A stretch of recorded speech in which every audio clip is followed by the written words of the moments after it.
Je vous remercie. Monsieur le Président de la République, Monsieur le Président de l'Assemblée nationale, Monsieur le Premier ministre, Mesdames, Messieurs les membres du gouvernement,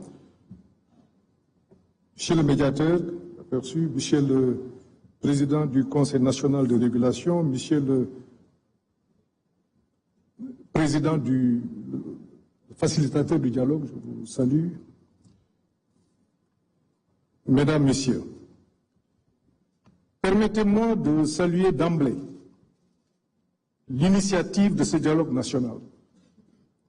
Malgré les turbulences, elle est un geste d'ouverture à magnifier. Nous, opposition républicaine, y prenons part, non par naïveté, mais par fidélité à nos principes, par foi en l'avenir et par amour pour notre patrie. Oui, le climat est tendu. Oui, il y a des arrestations, les restrictions de liberté interpellent. Mais justement, plus le contexte est difficile, plus le dialogue devient une nécessité. Refuser de dialoguer, c'est entretenir l'impasse. Y prendre part, c'est assumer sa part de responsabilité devant la nation. Ce dialogue s'organise autour de 3 axes que nous partageons.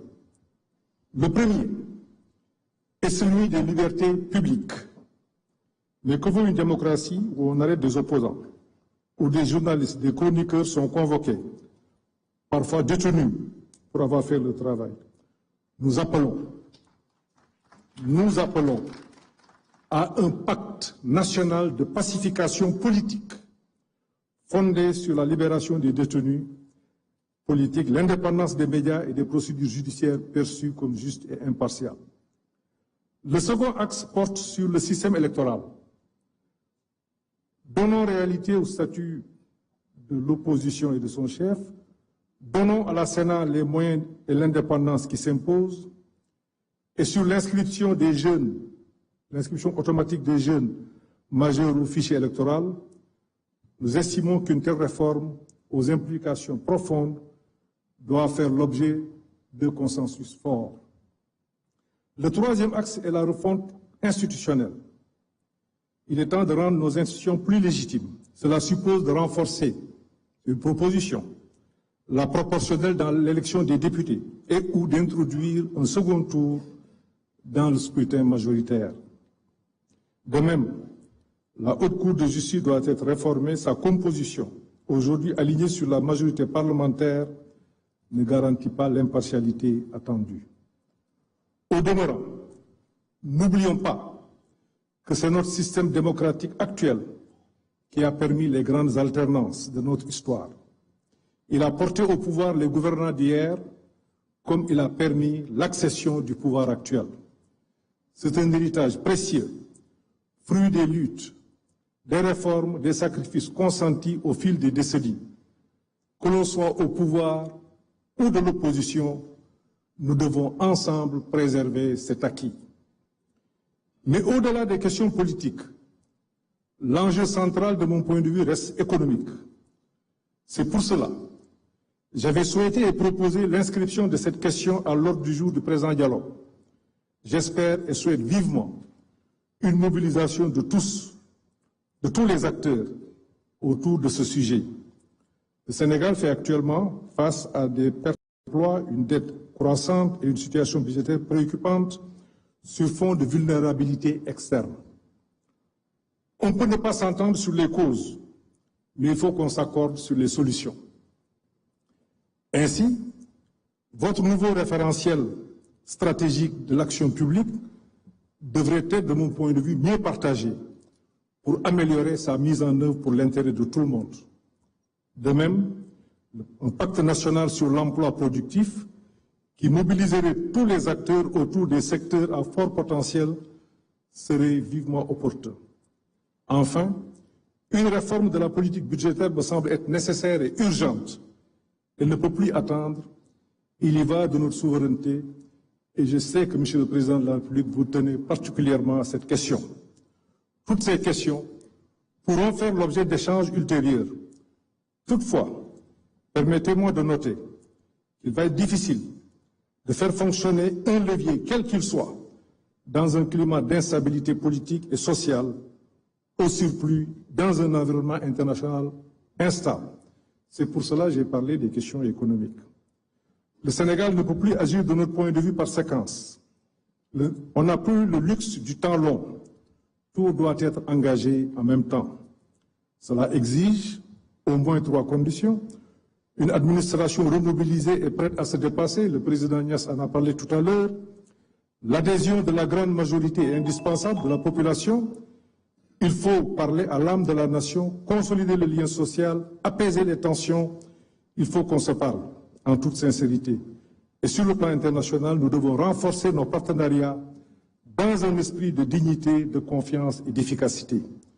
Sur le plan social, je salue la signature du pacte de stabilité qui a été important, mais allons plus loin avec une conférence sociale nationale. Enfin, je terminerai par la reddition des comptes. Aujourd'hui, nous traversons une séquence marquée par des révélations, audits, erreurs, exposés, pratiques, dénoncées. Tout cela peut être vrai. Mais l'histoire récente nous montre que ces vagues émotionnelles sont cycliques. À chaque alternance, scandale, sanctions, oubli, et on recommence.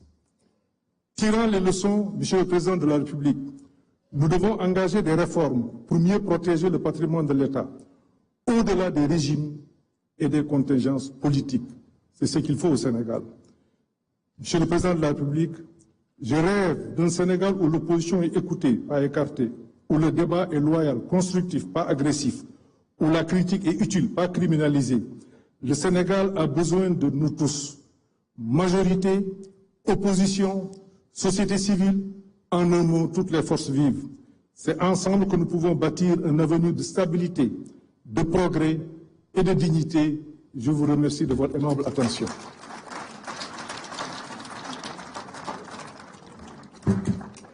Merci beaucoup, M. Amadou Ba, ancien Premier ministre.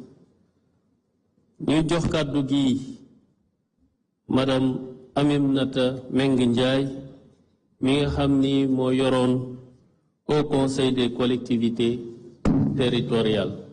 Ñu yóbbul ko micro bi.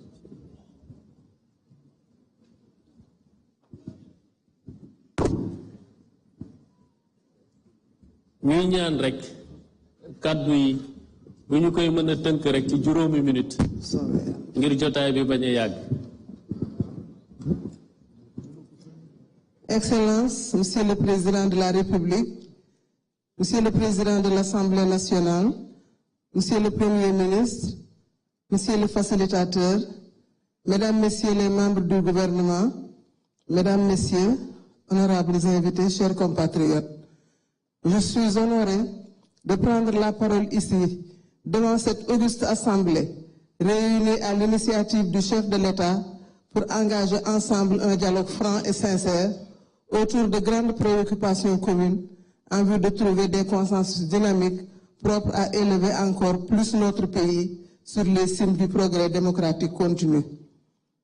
Pour nous, disciples du président Léopold Sédar Senghor, chantres de la négritude et du dialogue, notre participation à ces assises ne relève pas du hasard, mais traduit notre ancrage dans nos valeurs de civilisation, dans nos traditions de concertation permanente sur tous les sujets d'intérêt commun.